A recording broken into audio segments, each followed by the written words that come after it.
Well. Philadelphia Eagles just beat the Washington Commanders. And what does it mean for the San Francisco 49ers? Well, on the surface, it is the best thing that could have happened. I mean, the Washington Commanders now have 4 losses.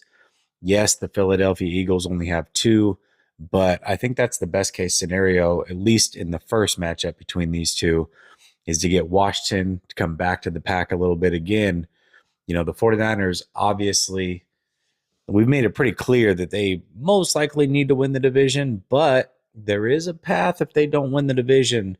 If they have the head to head tiebreaker against the Green Bay Packers, and now you got a team like Washington with the same amount of losses as the San Francisco 49ers, maybe, just maybe, the 49ers can sneak into the playoffs without winning the division. Although if you look at Washington's schedule down the stretch, it is very, very easy. They now have a mini bye.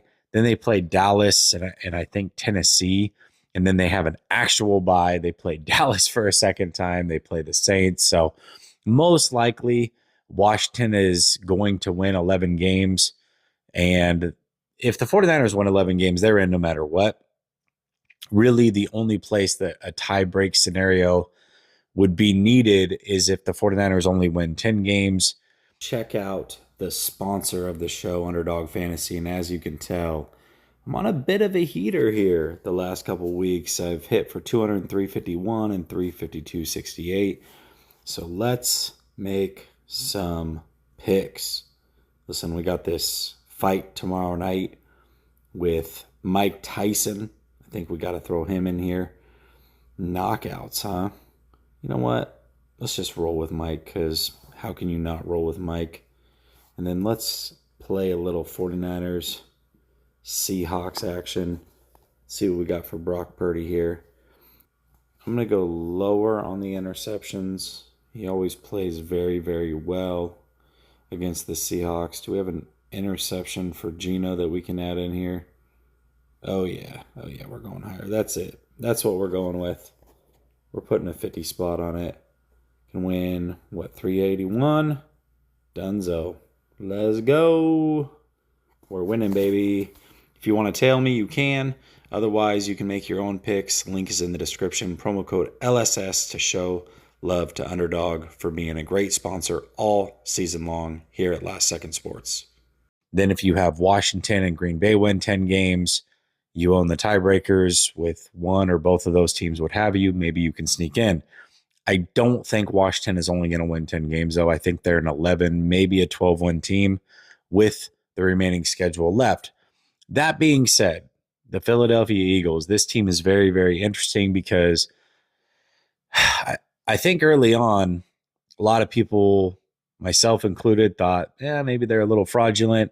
It's hard to wipe the taste out of your mouth from last year when you look at how far they fell and how bad Nick Sirianni is. Keeping Nick Sirianni was so bat-ish crazy to me. And the fact that they are winning as much as they are in spite of him is incredible. But Vic Fangio is an elite defensive coordinator, and we've known this for a long time.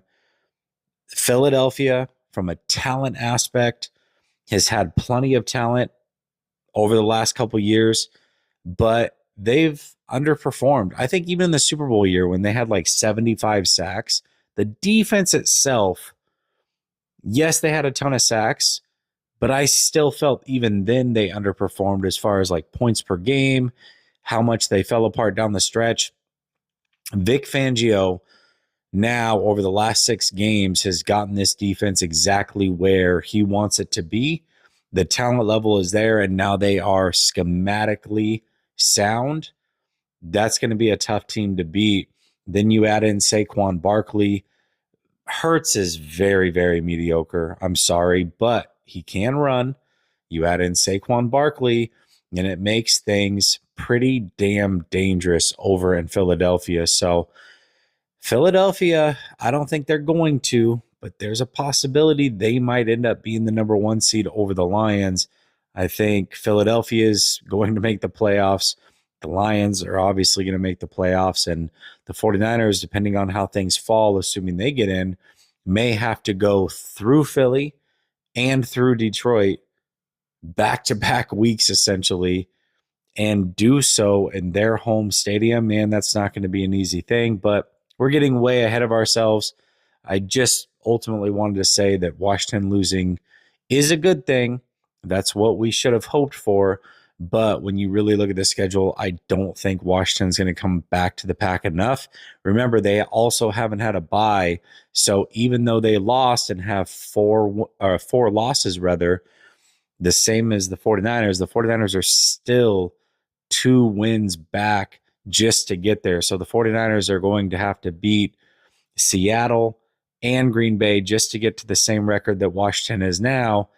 And by then, Washington will have beaten Dallas for sure in another week. So, I think that Washington will continue to win. They'll probably end up around 11, maybe 12 wins. And I don't know that the 49ers get there anyways, and it may not matter. So, but Philadelphia is as real as you can be with Nick Sirianni as your head coach and Jalen Hurts as your quarterback. Jalen Hurts is interesting to me. I think he does two things elite. I think he is an elite quarterback sneaker, which I'm not making fun of him for that. What they do there is absolutely incredible. And I think he's an elite deep ball thrower. I think he's very accurate deep. And then you add in his running ability, which is, I don't know that it's elite. Lamar, Kyler, Josh Allen, there are guys that are a little bit more dangerous overall on their feet, but it is top level. It's up there for sure. If it's not in the tier 1, it's in the tier 2 quarterbacks. So you add that with Saquon Barkley and those weapons. If he's clicking at all with A.J. Brown, Devontae Smith, Goddard, I mean, they've got plenty of weapons. They've got the offensive line. They really have everything around him that he could ever want. So they're an interesting team. They're a tough team. And Nick Sirianni is as bad as it gets, but it really doesn't matter if he's not calling plays. And they've got two good coordinators now. So Philadelphia is now another team to watch for. Are you scared of them? Should you be scared of them as Niner fans? No. I don't know that you should be scared of any one team as a Niner fan, but I don't think that you can pick the 49ers either to beat teams like Philadelphia or beat teams like the Lions, at least not yet. We got to see them go on a bit of a streak here, pick up some wins against any team with a winning record before we can say that. But the NFC is very, very tough, very interesting. And if the 49ers get in the playoffs, man, it's going to be a lot of fun watching this playoff run. And if the 49ers can somehow get to the playoffs and make it to the Super Bowl, they will have earned it this year more than any other year in the past.